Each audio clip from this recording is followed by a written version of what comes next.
Hindustan news. आज हम चर्चा करेंगे आगामी विधानसभा चुनाव 2024 की, जो कि भारतीय राजनीति में एक महत्वपूर्ण पड़ाव साबित होने वाला है।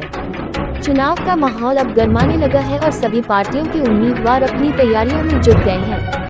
इसी कड़ी में हम आपको लेकर चलते हैं महाराष्ट्र के चंद्रपुर जिले के बल्लारपुर विधानसभा क्षेत्र की तरफ, जहां से राष्ट्रवादी कांग्रेस पार्टी के शरद पवार गुट के सक्रिय समाजसेवी और जिला अध्यक्ष राजेंद्र वैद्य जी उम्मीदवार हैं। राजेंद्र वैद्य कई वर्षों से समाज सेवा में संलग्न हैं और चंद्रपुर जिले के विकास के लिए सतत प्रयासरत हैं। उन्होंने अपने सामाजिक कार्यों के माध्यम से लोगों का दिल जीता है और अब वह इस चुनाव में बल्लारपुर से बदलाव की उम्मीद लेकर मैदान में उतरे हैं।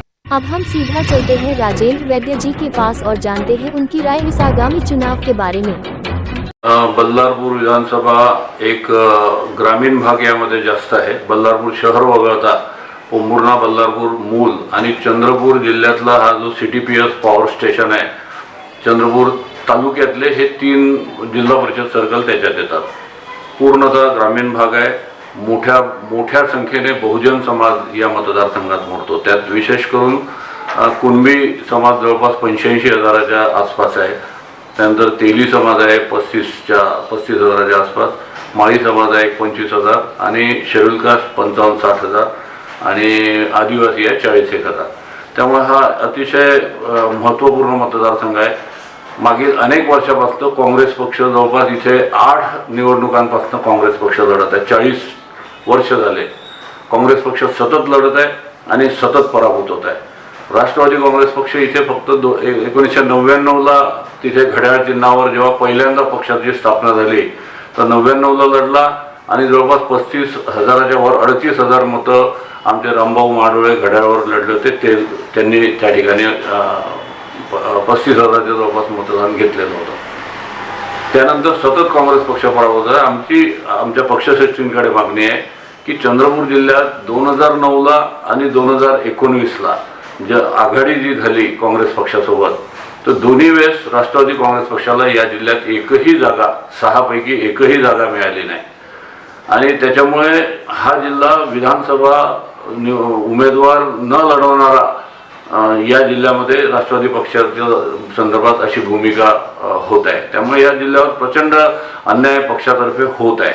विधानसभा लढवणारे उमेदवार या पक्षामध्ये होते। मी लोकसभा लढवली आहे 2004 मध्ये, जवळपास 1 लाखाच्या वर 1.25 लाखाच्या जवळपास मी मतदान या चंद्रपूर लोकसभा मतदारसंघातून घेतलेलं होतं। संदीप गटावर असतील, सुदर्शन नेमकर माजी आमदार, ह्या माजी आमदार आणि ह्या अशा मोठ्या नेत्यांना या पक्षात आणलं, परंतु पक्ष या जिल्ह्यात एकही विधानसभा न लढवत असल्यामुळे ते लोक परत गेले।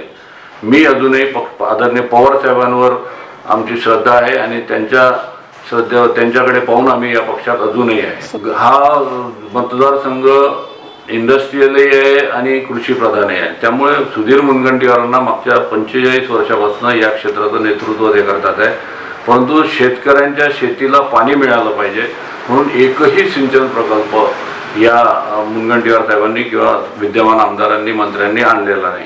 त्यामुळे शेतकरी तिथला प्रचंड अडचणीत आहे। एक पीक घेतो कसं तरी, पावसाचा आपण पाहून राहिलं, कधी अतिवृष्टी तर कधी पाऊसच पडत नाही।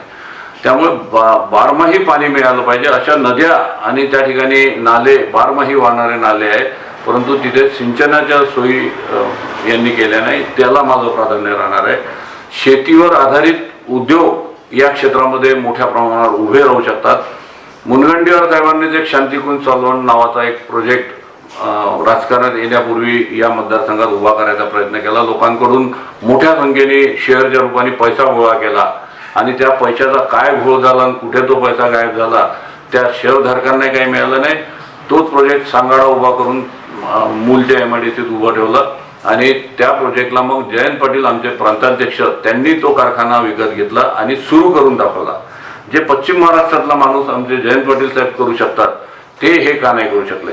म्हणजे युवकांना रोजगार देण्याची भूमिका नाही। एकही मोठा उद्योग मागच्या या 40 वर्षाच्या काळात सुधीरभाऊ मुनगंटीवार त्या क्षेत्राचे आणि त्याच्यापूर्वी शोभाताई होत्या, परंतु यांनी एकही उद्योग बेरोजगारांना रोजगार मिळाला पाहिजे म्हणून आणला नाही। म्हणून एक ग्रामीण याच्यावर कृषीवर आधारित उद्योग आणि सिंचनाच्या सोयी ह्या 2 याला माझं प्राधान्य राहणार आहे। आणि अनेक हा चंद्रपूर जिल्हा हा वाहतुकीचा जिल्हा आहे. अनेक मोठे कारखाने, सिमेंट कारखाने, कोळसा उद्योग याच्यामुळे प्रचंड वाहतूक या जिल्ह्याला आहे. परंतु एकाही शहराला बायपास रस्ता नाही. शहराच्या मध्यभागावरून मोठमोठे ट्रक आणि सगळं वाहतूक होत आहे. दरवर्षी अनेक लोकांचा जीव जातो, अनेक ॲक्सिडेंट होतात, लोकांचे हातपाय गमावले जातात. म्हणून प्रत्येक शहराला, चंद्रपूर असेल, बल्लारपूर असेल, मूल असेल, या शहरांना बायपास रस्त्यांची निर्मिती, उद्योगांची निर्मिती आणि सिंचनाचं सोयी ह्या माझ्या प्राथमिक हे राहतील, म्हणजे माझ्या याच्यात अजेंड्यामध्ये हे निर्माण करणे. या पद्धतीने कसा पुढचा कार्यकाळ त्या भागात राहील या दृष्टीने माझा प्रयत्न राहील. कारण काय झालं आहे की या सरकारच्या विरुद्ध प्रचंड लाट आहे. ती लाट जी लोकसभेत आपल्याला दिसली आणि तीच आता विधानसभेतही दिसत आहे. मुनगंटीवार साहेबांच्या विरोधातही तशाच पद्धतीचं आक्रोश लोकांमध्ये आहे की अँटी इन्कम्बन्सी 6 वर्षांपासून, 6 टर्मपासून या माणसाने इथल्या जनतेच्या भल्यासाठी कुठलाही ठोस कार्यक्रम आणलेला नाही. फक्त कंत्राटदार दर्जीने कामं त्यांनी आणलेले आहे. शेतकऱ्यांच्या हिताचे नाही, बेरोजगारांच्या हिताचे नाही, महिलांचं सिलेंडर असेल, महागाई असेल, याच्यावर त्यांनी काही उपाययोजना आणल्या नाही.